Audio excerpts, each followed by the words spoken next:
Tribes பார்வையாளர்களுக்கு வணக்கம். இன்று நம்மோடு இணைந்திருக்கின்ற சிறப்பு விருந்தினர் முன்னாள் RSS காரர், தற்போதைய சமூக செயல்பாட்டாளர், மதிப்பிற்குரிய திரு சத்யபிரபு செல்வராஜ் அவர்கள். வாருங்கள், அவரோடு உரையாடலாம். தோழர் வணக்கம். ஐயா வணக்கம். ஐயா தோழர், இன்றைக்கு பனையூரில் தமிழக வெற்றி கழகம் சார்பில் விஜய் தேர்தலில் போட்டியிடுகின்ற அந்த வேட்பாளர் தேர்வுக்கான நேர்காணலை நடத்தி இருக்கின்றார்.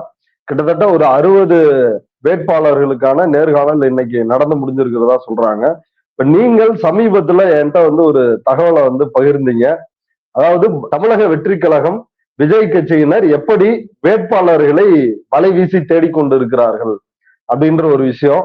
தமிழ்நாட்டை ஒருபுறம் ஆள போறோம், அடுத்த CM விஜய் தான், ஜெயின் ஜார்ஜ் கோட்டையெல்லாம் நாங்க கொடியேற்ற போறோம் அப்படின்னு சொல்றாங்க. ஆனால் இன்னொரு புறம் வேட்பாளர்கள் போடுவதற்கு ஆள் இல்லாத சூழல் இருப்பதாக நீங்க சொல்லியிருந்தீங்க. உங்களையும் தேர்தலில் போட்டியிடுவதற்கு தமிழக வெற்றி கழகம் சார்பில் கேட்டதா சொன்னீங்க. என்ன நடந்துச்சு? யார் பேசினா? ஐயா, அதாவது சதுரங்க வேட்டை படத்தை பார்த்திருப்பீங்கன்னு நான் நினைக்கிறேன். அதை விட ஒரு பயங்கரமான விஷயத்தை தான் இப்ப இருக்கக்கூடிய தாவேக்கா முழுக்க முழுக்க பண்ணியிருக்கு. நம்மளைய அந்த கட்சியில ஃபர்ஸ்ட் கூப்பிட்டாங்க சேர்றதுக்கு. ஏங்க 41 பேர் செத்து போனதை பார்க்காம அவனெல்லாம் எப்படிங்க தலைவனா ஏத்துக்கிட்டு வர முடியும்? நான் கட் பண்ணிட்டேன். அடுத்தது நமக்கு பொழைக்கிறதுக்கு ஒரு நல்ல வழி இருக்கு அப்படின்னு ஒருத்தர் மூலியமா ஒருத்தர் என்கிட்ட பேசுறாரு. அவங்க யாரு அப்படின்னா இந்த தாவேக்கா கட்சியில இருக்கக்கூடிய IRS அருண்ராஜ் டீம்னு சொல்லிட்டு என்கிட்ட பேசினாரு. ஏன்ட்ட அவரு சொன்ன விஷயங்கள்லாம் பயங்கர பிரமிப்பா இருக்கும், இன்னொரு பக்கத்து காமெடியாவும் இருக்கும். நானே சொல்றேன், கேளுங்களேன். தாவேக்கால போட்டியிடுவதற்கான வேட்பாளர்களை நாங்க தமிழ்நாடு முழுக்க தேடிக்கிட்டு இருக்கோம். நீங்க உங்களுக்கு தெரிஞ்ச ஆட்கள் இல்ல யாராவது இருந்தாங்கன்னா ஒரு லிஸ்ட மட்டும் கொடுங்க. இப்ப எனக்கு இந்த தொகுதியில இவங்க இருக்காங்க, இந்த தொகுதியில இவங்க இருக்காங்கன்னு பிக் ஷாட்டா இருந்தா போதும். அவங்க இதுக்கு முன்னாடி விஜயோடைய மக்கள் நல பணி இயக்கம் இருக்குல்ல, அதுல இருந்திருக்கணும், இல்ல விஜயோடைய ரசிகர் மன்றத்துல எல்லாம் இருந்திருக்கணும், வேலை செய்யணும்னு அவசியம் இல்ல, கட்சியில இருக்கணும்னு அவசியம் இல்ல. அவங்க பிக் ஷாட்டா இருக்கணும், ஒர்த்தா இருக்கணும், செலவு பண்றதுக்கு தகுதியானவங்களா இருக்கணும். அப்படி ஒரு லிஸ்ட நீங்க கொடுங்க, உங்களுக்கு சம்பாதிக்கிறதுக்கு ஒரு வழியை ரெடி பண்ணி தரேன்னு ஒருத்தர் நமக்கு வேண்டப்பட்டவர் மூலியமா நம்ம கிட்டே டீல் பேசினாரு. நான் கேட்டேன், சரிண்ணே, நீங்க சொல்றதெல்லாம் ஏத்துப்போம், இதுல எப்படி அதாவது இப்ப நான் வேட்பாளர் லிஸ்ட கொடுத்தா இதுல எனக்கு எப்படி சம்பாத்தியம் நீங்க சொல்றீங்கன்னு எனக்கு தெரியல அப்படிங்கிறதுக்காக பேச்ச போட்டேன். அப்ப பேச்ச போடும் பொழுது நம்மால் சொன்னாப்ல, ஒண்ணு இல்லைண்ணே, நீங்க இப்போ ஒரு 5 தொகுதிக்கு ஒரு 5 நபரை நீங்க எங்க கிட்ட இன்ட்ரோ பண்ணீங்கன்னா அவங்கள பத்தின ப்ரொஃபைலை மட்டும் எங்கள்கிட்ட கொடுங்க, நாங்க அவங்கள பத்தி முழுசா விசாரிச்சிருவோம். விசாரிச்ச பிறகு எங்க கட்சியோடைய ஹெட் ஆபீஸான பனையூர் ஆபீஸ்க்கு நாங்க அவங்கள கூப்பிடுவோம். அவங்க நேரடியா வரணும். அங்க IRS அருண்ராஜ் தலைமையில ஒரு 5 பேர் இருப்பாங்க. அவங்க இவங்களை நேர்காணல் செய்வாங்க. நேர்காணல் செஞ்சு அதன் பிறகு அவங்க இவங்களை டிக் பண்ணிட்டாங்கன்னா இன்னும் ஒரு முறை அவங்க பனையூர் ஆபீஸ்க்கு வர மாதிரி இருக்கும். அப்ப வரும்பொழுது 5 கோடி ரூபாய் பணம் தாவேக்காவுடைய கட்சி ட்ரஸ்டுக்கு பணத்தை கொடுத்துடணும். எப்படி? 5 கோடி ரூபாய் கொடுத்துடணும். நீங்க மேல 50 லட்சமோ 1 கோடியோ வச்சு நீங்க வாங்கிக்கோங்க. அதை நம்ம கட்சி ஹெட் ஆபீஸ்லயே நாம சொல்லிட்டே இதை செய்யலாம். அதாவது என்னன்னா, அந்த வேட்பாளரா நிக்கிறவன்ட்ட 6 கோடி ரூபாய் பேரம் பேசி அங்க கொடுத்துட்டு 5 கோடி ரூபாய் கட்சிக்கும், நாம மேல 50 லட்சமோ 1 கோடியோ எவ்வளவு வைக்கிறோமோ அது நமக்கும் அப்படின்னு சொல்லிட்டு, நமக்கு இது பொழைக்கிறதுக்கு ஒரு நல்ல வழி. எத்தனை நாள் தான் நீங்களும் பேசிக்கிட்டே சுத்துவீங்க? ஒரு லிஸ்ட மட்டும் யாராவது இருந்தா கொடுங்க. எனக்கு ஒரு அதாவது இந்த தமிழ்நாட்டுல சேலம், ஈரோடு இந்த பகுதிகள்ல எல்லாம் எனக்கு ஒதுக்கி இருக்காங்க, நான் பார்த்து அலைஞ்சுக்கிட்டு இருக்கேன், இப்ப இதுதான் முழு நேரமா நான் பார்த்துட்டு இருக்கேன் அப்படின்னு சொன்னாங்க. நான் கேட்டேன், சரிண்ணே, இப்ப 5 கோடி ரூபாய் பணம் கட்சிக்கு டெபாசிட் கட்டிட்டா நீங்க சீட்டு கொடுத்துருவீங்க. இப்ப அந்த வேட்பாளருக்கு கட்சி சார்பா நீங்க என்ன பண்ணுவீங்க? நீங்க ஏதாவது பணம் செலவு பண்ணுவீங்களான்னு கேட்டேன். அது நாங்க பண்ண முடியாது, அது கட்சிக்கான நிதி, அதற்கு மேல 5 கோடியா 10 கோடியா அது அந்த வேட்பாளர் தான் செலவு பண்ணணும். அதனாலதான் அப்படிப்பட்ட ஒரு ஒர்த்தான கேப்பபிலிட்டி உள்ள ஒரு வேட்பாளர் லிஸ்ட நாங்க கேட்கிறோம். சரிண்ணே, அப்ப உங்களுக்கு 5 கோடி கொடுத்துடுறாங்க, அவங்க மேற்கொண்டு 5 கோடியா 10 கோடியா அவங்க நிக்கக்கூடிய தொகுதியில பணத்தை செலவு பண்றாங்க. அப்ப நீங்க கட்சின்னு வச்சிருக்கீங்கல்ல, அப்ப உங்க கட்சியில இருந்து நீங்க உங்களுக்கு என்னதான் சப்போர்ட் பண்ணுவீங்க அப்படின்னா, நாங்க ஒரு 5ல இருந்து ஒரு 10 ஆட்கள் அனுப்புவோம்.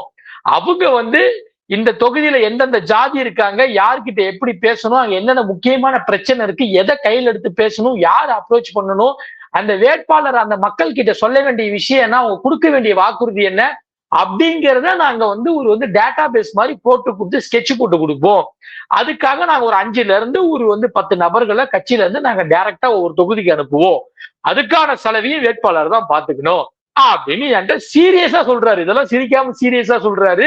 நானும் இதெல்லாம் சிரிக்காம கேட்டுக்கிட்டு, நான் மட்டும் இல்ல, என் கூட இருக்கிற 2 பேர் போன்ல ஸ்பீக்கர் போட்டு கேட்கிறோம். இத்தனைக்கு வாட்ஸ்அப் கால்ல தான் பேசுறாங்க. நான் கேட்கிறேன், சரிண்ணே, இப்ப இதெல்லாம் என்ன செலவு பண்றாங்க, கிட்டத்தட்ட 10-15 கோடி ரூபாய் இப்ப ஒவ்வொருத்தனும் உங்க கட்சியை நம்பி செலவு பண்றாங்க. எத்தனை பேர் ஜெயிப்பாங்க நீங்க நினைக்கிறீங்க நான் கேட்கிறேன். அதுக்கு ஜி எப்படியும் நம்ம கட்சி நாங்க நினைக்கிறது அதாவது ஒரு 80ல இருந்து ஒரு 90 தொகுதி நாம கண்டிப்பா ஜெயிச்சிருவோம்.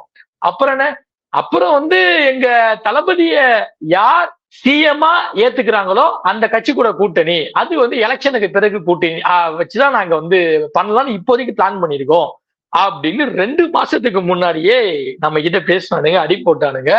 கட்சிக்கு 5 கோடி ரூபாய் பணம் கொடுக்கணும், மேல 50 ஒண்ணு வச்சு வாங்கிக்கோங்கன்னு நம்ம கிட்டயே பேரம் பேசினானுங்க. இத வேணா இல்லன்னு அந்த ஐஆர்எஸ் அருண்ராஜ் மறுத்தால் யார் பேசினாங்கிறத நான் சொல்றேன். யார் பேசினாங்க, எந்த ரூபத்துல பேசினாங்க, அதற்கான வாட்ஸ்அப் கால் ஹிஸ்டரி தான் என்கிட்ட இருக்கு. அதை நான் உங்களுக்கு காட்டுறேன். இப்படித்தான் தமிழக வெற்றி கழகத்தின் சார்பில் வேட்பாளர்களை தேடி பிடிச்சிட்டு இருக்காங்களா? கண்டிப்பா. ஏன்னா இதெல்லாம் என்கிட்ட டைரக்டா பேசுனேன். இது எந்தெந்த மாவட்டங்கள்ல நீங்க சொல்றது? ஐயா, இப்ப என்கிட்ட பேசினவர் ஈரோடு, சேலம், நாமக்கல், பெரம்பலூர் இந்த வட்டத்துல மட்டும் நான் பாத்துக்கிறேனே. ஆனா தமிழ்நாடு முழுக்க இருக்கக்கூடிய அனைத்து தொகுதிகளுக்கும் இதுதான் நிலைமை. இப்படிதான் சதுரங்க வேட்டையாக பணம் வசூல் செய்யப்பட்டது. பணம் வசூல் செய்வதற்காக என்னிடமும் பேசினார்கள். இவனுங்க கட்சி அதாவது இவன் கட்சி ஆரம்பிச்சு ஊழலை ஒழிக்க போறேன்னு சொல்றான். ஆனா இவன் கட்சி இந்த எலெக்ஷன்ல ஃபேஸ் பண்றதுக்கே பல ஆட்கள்கிட்ட பல கோடி ரூபாய் வசூல் பண்ணி தான் இவன் ஒரு பெரிய இமாலய சதுரங்க வேட்டையை நடத்தி தான் இவன் தேர்தலே சந்திக்கிறான் அப்படின்னு நான் சொல்ல வரேன். உங்களை போட்டியிட கேட்டாங்களா? அவருதான் ஃபர்ஸ்ட் நம்ம கிட்ட சொல்லிட்டாருல, நீங்க கட்சிக்கு வர மாட்டீங்க தெரியும், உழைக்கிறதுக்கு ஒரு வழி சொல்றேன், அதுவும் அதாவது எனக்கு வேண்டப்பட்ட ஒரு நபர் மூலமா தான் பேசுறாரு. இவரு சொன்னதுனாலதான் நான் பேசுறேன். உங்களுக்கு நிறைய இடத்துல லிங்க் இருக்கும். அப்படி மத்த கட்சியில சீட்டு கிடைக்காத விரக்தியில யாராவது பிக் ஷாட் இருந்தா நம்ம பக்கம் அனுப்பிச்சு விடுங்க. உங்களுக்கு தான் நிறைய பேர் பொலிட்டிக்கலா நிறைய பேர் பழக்கவழக்கம் இருக்காங்கல்ல, அப்படி யாராவது பிக் ஷாட் இருந்தா அனுப்பிச்சு விடுங்க. வரதுல நீங்க கொண்டு வர வேட்பாளர்ல உங்களுக்கு 70% எடுத்துக்கோங்க, எனக்கு 30% கொடுத்துருங்க அப்படின்னு என்கிட்ட பேசினாங்க. நம்ம இங்க கடைசியா இதெல்லாம் கேட்டுட்டு சிரிக்கிறதா இல்ல கோவப்படுறதா எங்க போய் முட்டிக்கிறதுன்னு தெரியாம நானு, ஜி நீங்க பேசுறதுலாம் எனக்கு ஒரு மாதிரியா இருக்கு ஜி, இதெல்லாம் இப்போதைய சூழலுக்கு ஆகுமான்னு தெரியல, நான் போயிட்டு காசுக்காக ஜி ஆட்களை தேடி எல்லாம் பிடிக்க முடியாது ஜி, அது என் வேலை கிடையாது, நீங்க என் நம்பி பேசியிருக்கீங்க, நான் உங்க பேரை எங்கேயும் வெளில சொல்ல மாட்டேன்.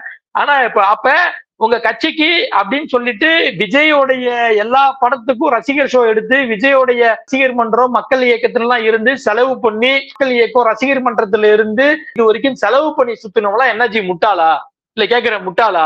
அப்ப அவனெல்லாம் விட்டுட்டு பணம் இருந்தா போதுன்னு சொன்னீங்கன்னா அப்ப நீங்க எதுக்கு இங்க மாற்றுன்னு கேட்கும் பொழுது எல்லா கட்சியும் அப்படிதானே இருக்கு, நம்ம என்ன பண்ண முடியும், அங்க மேல கேட்கிறாங்க தலைமையில, நம்ம பொழைக்கிற வழியை பார்ப்போம் அப்படின்னு என்கிட்ட அந்த நபர் இப்படி ஒரு கேவலமான பதில சொன்னாரு. இதுல அருண்ராஜ் ஐஆர்எஸ் அவருக்கு ஏதாவது தனி கமிஷன் இருக்கா, இல்ல இது இந்த 5 கோடி ரூபாயும் விஜய்க்கு தானா?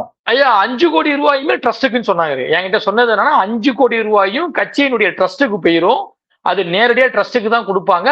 வருமான வரி விலக்கு உண்டு, அதற்கு அதன் சார்ந்த ரெசிப்ட் எல்லாம் வந்துடும் அவங்களுக்கு, அது ட்ரஸ்டுக்கு தான் போகும். நமக்கு மேல வச்சு நாம வாங்கிக்கலாம், உங்களுக்கு 70 எனக்கு 30 அப்படின்னு என்கிட்ட பேசினாங்க. இது அருண்ராஜ் தரப்புல இருந்துதான் பேசினாங்க அப்படின்றதுக்கு உறுதியான ஆதாரங்கள் இருக்கா? என்கிட்ட பேசினவரு கிட்டத்தட்ட 2-3 தடவை என்னைய இங்க டார்ச்சர் பண்ணாரு, ஃபோர்ஸ் பண்ணாரு, ப்ரெஷர் பண்ணாரு. நான் கூட பொய்யா இருக்குமோன்னு நினைச்சேன். நீங்க வேணா நேரடியா உங்களுக்கு யாராவது இருந்தா 2 பேரை என் கூட அமுச்சு விடுங்க, நான் கட்சி ஆபீஸ்க்கே கூட்டு போறேன், அப்படின்னா உங்களுக்கு எங்க மேல ஏதாவது என் மேல நம்பிக்கை வருமானலாம் கேட்டாரு. அப்பதான் கேட்டானே, நீங்க இதெல்லாம் யாருன்னு பண்றான்னா இவரு ஐஆர்எஸ் தான் பண்றாரு. ஐஆர்எஸ்னா எந்த ஐஆர்எஸ்னா நான் திரும்ப கேட்கிறேன், அருண்ராஜ் இருக்காருல்லங்க அவரு தான் பண்றாரு ஜி, இந்த மாதிரி அவங்களுக்கு கீழே தான் நாங்கெல்லாம் வேலை பாக்குறோம் அப்படிங்கிற மாதிரி நம்ம கிட்ட சொன்னாங்க. ஒருவேளை இந்த குற்றச்சாட்டை அருண்ராஜ் ஐஆர்எஸ் தரப்பில் மறுத்தால் நீங்க வந்து உங்கள்கிட்ட பேசின நபர் அந்த ஆதாரங்களை நீங்க வந்து வெளியிட தயாரா? இதுக்கு என்ன ஆதாரங்கள் நீங்க வச்சிருக்கீங்க? ஐயா, நம்ம கிட்ட பேசினவங்க வந்து வாட்ஸ்அப் கால் மூலியமா தான் பேசினாங்க. அதாவது நமக்கு ரொம்ப வேண்டப்பட்டவர் மூலியமா தான் பேசினாங்க. அவரு நம்ம கிட்ட பேசினதுக்கான அந்த வாட்ஸ்அப் கால் ஹிஸ்டரி இதெல்லாம் நம்ம கிட்ட இருக்கு. அவர் பேசும்பொழுது என் கூட வந்து 2, 3 பேர் இருந்தாங்க. ஸ்பீக்கர் போட்டுதான் இங்க பாருங்க விஜய் கட்சின்னு எல்லாம் அதுல ஒருத்தர் விஜய் கட்சியை ரொம்ப வந்து இங்க பிரைஸ் பண்ணி பேசுவாரு. அவரும் என் பக்கத்துல உட்காந்து கேட்கிறாரு. செகண்ட் டைம் கால் பண்றப்ப நான் அவரை பக்கத்துல வச்சுக்கிட்டு தான் பேசுறேன். நான் வந்து இங்க ஸ்பீக்கர் போட்டிருக்கேன். அவர் கேட்கிறாரு. கேட்டுட்டு அவர் ஷாக் ஆகுறாரு. நாயா இவன் ஏதாவது வந்தா மாற்றத்தை கொண்டு வருவான்னு பார்த்தா இவன் ஆரம்பத்திலே வசூல் பண்றதுல குறியா இருக்கான். இவன் எங்கிட்ட கிழிக்க போறான் அப்படின்னு என்கிட்ட சலிச்சுக்கிட்டாங்க. இதை தாண்டி ஆதாரம்னா வாட்ஸ்அப் மெசேஜ் இருக்கு, வாட்ஸ்அப் கால் ஹிஸ்டரி இருக்கு நம்ம கிட்ட. இப்படி ஒரு மோசடியை அருண்ராஜும் தாவேகாவினரும் வந்து நிகழ்த்திட்டு இருக்கிறாங்க அப்படின்ற ஒரு குற்றச்சாட்டை வச்சிருக்கிறீங்க. அவங்க தரப்புல இருந்து என்ன பதில் சொல்றாங்கன்றத பார்ப்போம். இந்த தகவலை நம்முடைய நேயர்களுக்காக வந்து பகிர்ந்துட்டதுக்கு மிக்க நன்றி. ஐயா ரொம்ப நன்றிங்க. தேங்க்யூ.